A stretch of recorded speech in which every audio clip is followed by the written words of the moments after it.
श्री राधे। कार्तिक महात्म्य 13वां अध्याय। जय श्री राधा कृष्ण की। कृष्णाय वासुदेवाय हरे परमात्मा प्रतिक्लेश नाशाय गोविंदाय नमो नमः। जय जय श्री राधे।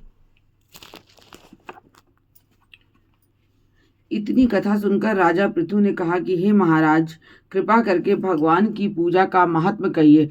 तब नारद जी कहने लगे कि हे राजा, जो हंसी में भी भगवान का भजन करता है वह परम पद को प्राप्त हो जाता है, परंतु जो श्रद्धा पूर्वक भजन करता है उसका तो क्या कहना ही क्या। इस संबंध में हम तुमको एक पुराना इतिहास सुनाते हैं। कालिंदी पर्वत पर बसे दीर्घपुर नाम के नगर में अति धर्मात्मा प्रजा को पुत्र के समान पालने वाला सुबाहु नाम का राजा राज्य करता था। उसके धूमकेतु नाम वाला सुबाहु नाम का राजा राज्य करता था। उसके धूमकेश नाम वाला अति दुष्ट चोर जुआरी पर स्त्रीगामी तथा व्यभिचारी एक पुत्र था।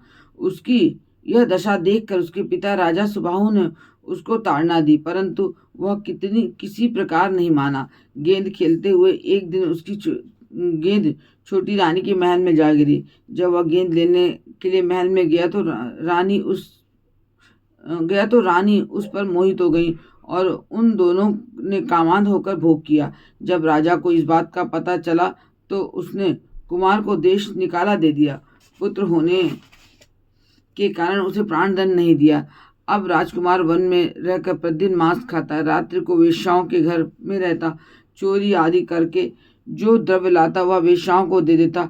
इस प्रकार फिरते फिरते वह एक दिन वृंदावन में आ गया। कुछ समय बाद सत्यव्रत नाम वाला एक भगवान विष्णु का भक्त अपना घर बार छोड़कर कार्तिक मास में भगवान का पूजन करता था और वह केवल कंद मूल फल ही खाता था। वह नित्य भगवान की प्रार्थना करता था, हे भगवान, इस दुख रूपी समुद्र में डूबते हुए मुझ दीन की रक्षा कीजिए। श्री राधा जी सहित मैं आपको नमस्कार करता हूँ। वह प्रेम से मग्न होकर रोने भी लग जाता। इसी प्रकार वह नित्य प्रतिदिन करता। दैवयोग से एक दिन धूमकेश ने उस ब्राह्मण की यह क्रिया देखी। जब रात्रि को घर आया तो वह आकर वेश्या के सामने उसने भी मिट्टी की मूर्ति बनाकर वैसे ही सब कृत्य किया। अंत में उसी भांति स्थिति आदि करके रात्रि को वेश्या के घर में ही सो गया।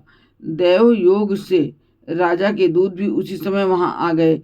उनके साथ में धूमकेश भी वहां आ गया और यमदूत उसको महापापी समझकर मारते हुए पकड़कर उसको यमराज के पास ले गए। उसको देखते ही यमराज खड़े हो गए तथा उसके पाद्य अर्घ आदि प्रदान किया। फिर उसके दूतों से कहा कि तुमको धिक्कार है, जब तुमसे हमारा कहना है कि विष्णु भक्तों को यहाँ मत लाया करो, फिर धूमकेश को यहाँ पर क्यों लाया।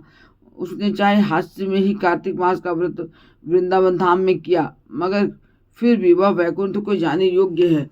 यमराज पुनः धूमकेश से बोले कि भगवान की भक्ति 9 प्रकार की होती है।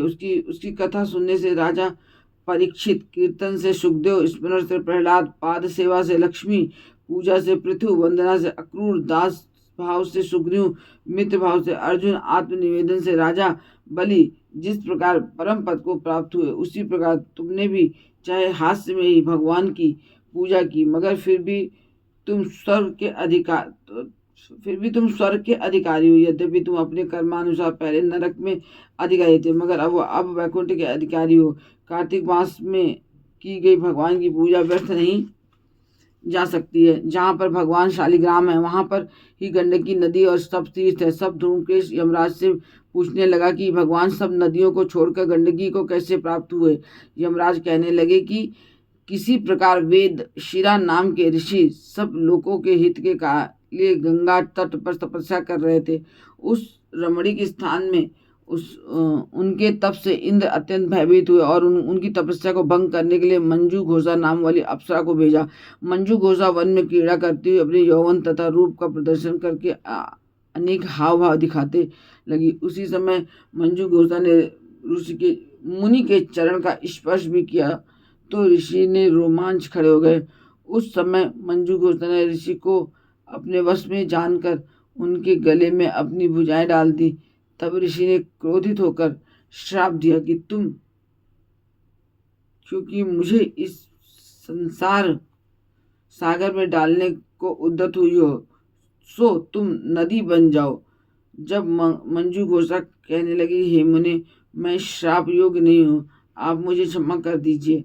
तब मुनि कहने लगे कि जिस समय विष्णु वृंदा के श्राप वश शिलारूप होकर तुम में से मतलब गंडकी नदी में से स्थित होंगे, तब तुम भगवान को धारण करने वाली होगी, तथा अतः तुम्हारा शाप वरदान से भी अधिक श्रेष्ठ होगा। यमराज कहने लगे कि हे राजकुमार, अब तुम विष्णु लोक को जाओ। तब धूमकेश सुंदर विमान में बैठकर वैकुंठ लोक को चला गया। इस प्रकार कार्तिक महात्म का 13वां अध्याय समाप्त हुआ। जय जय श्री राधे।